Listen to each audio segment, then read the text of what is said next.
পান্তা গান্দা খায়, বুঝছেন?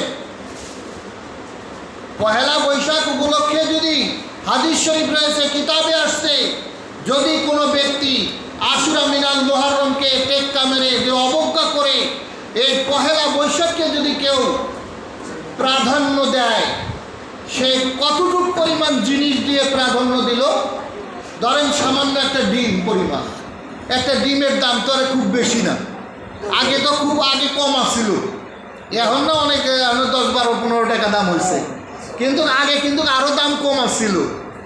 তো এই একটা ডিম পরিমাণ যদি কোনো ব্যক্তি পহেলা বৈশাখকে কেন্দ্র করে যদি সে এটা ব্যয় করে তার পরিবার পরিবর্তনের জন্য, তাহলে তার জীবনের সমস্ত আমল নষ্ট হয়ে যাবে, নাউজুবিল্লাহ।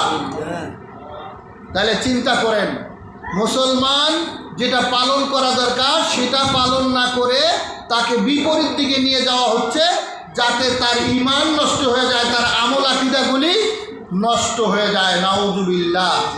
এই জন্য আমাদেরকে সাবধান থাকতে হবে, সাবধান থাকতে হবে।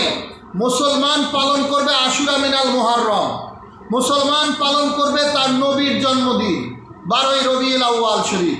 সুবহানাল্লাহ। আল্লাহ রহমত নাজিল করবেন, বরকত দিবেন, সে পরিপূর্ণ বরকত দিবেন। কিন্তু সেখান থেকে ডাইভার্ট করার জন্য ইহুদি নাসারারা মুসলমানদেরকে আলাদাভাবে সরিয়ে দিচ্ছে, মুসলমান সেটা বুঝতেই পারতেছে না, নাউজুবিল্লাহ। এজন্য দেখবেন এই